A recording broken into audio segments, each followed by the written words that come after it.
Picking back up with 14.8 day 3, we are finishing up this problem where we had substituted x equals y into the equation x squared plus y squared equals 1. We very quickly find that there are different points that we're going to arrive at. We found that x could either be the positive value of 1 over radical 2 or the negative. Of course, if x is equal to y, what we're really going to see is we could come up with these very different ordered triples. Now, to find z, we're going to use our other constraint. You can see that when we let x and y equal 1 over radical 2, we would get 2 over radical 2, and then z would equal 1 minus 2 over radical 2, but just a quick point, as I'd mentioned before, you could rationalize here. It actually makes things a lot nicer. You'd get 2 root 2 all over a 2. You are really left with just a 1 minus radical 2.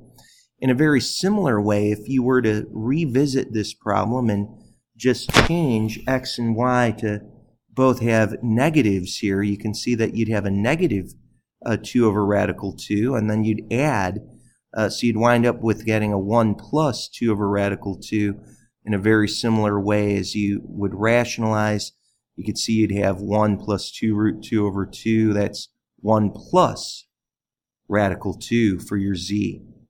So here are your ordered triples. 2 very different points. Of course, the ultimate question is, what are these distances? The question that we were addressing earlier was, could we find points that are closest and furthest from the origin? You can see here we have circled what that distance formula would be. So d, of course, is going to be the square root of x squared plus y squared plus z squared.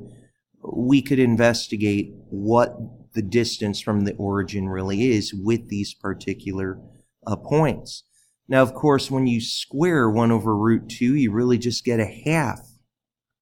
Same thing with the plugging in a negative just as well. So you'd have a 1 half plus 1 half plus this 1 minus radical 2 squared. We already worked that out in class. You can see that's actually near the top here as we are working that out.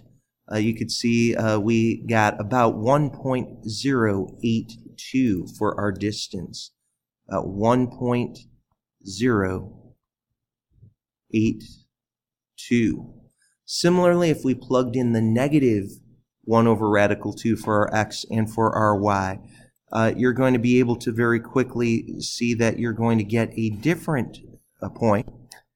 And similarly, we can find the distance for this other point very quickly too. You can see we actually had done that earlier in the class, as well as we plug in the negative 1 over radical 2. That gets squared to just be a 1 half. You can see that that would have a distance of 2.613. So as we're looking at this, it can be very, very, very tempting to think that the closest point is the first ordered triple that we've written down, and the point that is farthest away is the second. That being said, please understand that earlier on, we dealt with a scenario that was so very, very critical. We said that we could go about solving only if mu was not equal to 1. The bottom line is we have no such guarantee. So here is case number 3. Say, what if mu did equal 1? In which case we would not be able to divide these out. However, if you were to look at either one of these equations, now if mu was going to equal 1, we'd have x minus x would equal z. In other words, z would have to be 0. By the way, we'd get exactly the same thing by working out the y minus y equals z. We get the exact end result of z equals 0. Now at that point, I do want to remind you about your two constraints. We had x plus y plus z equaled 1. We had x squared plus y squared equals 1. But if z equals 0, we really have x plus y equals 1 and x squared plus y squared equals 1. We have two equations that we can go ahead and solve. So you could solve this algebraically by hand, or you can see what we actually did in class is we used our system solver. We went to second custom, we hit second home. Under F3, we went down to choice number 4. And really what I've done is I've just typed in both equations right there. And it would only take a moment to do that. So you'd say solve x plus y equals 1. Then I moved the cursor all the way right before that comma, and I typed in x squared plus y squared equals 1. And when you solve both of these equations, you would see that either you will arrive at x equals 1 and y equals 0, or x equals 0 and y equals 1. So very quickly you'd see,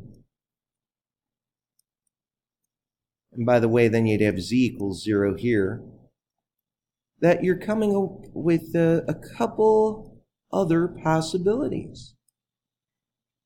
Now, of course, d, like we had said before, was the square root of x squared plus y squared plus z squared.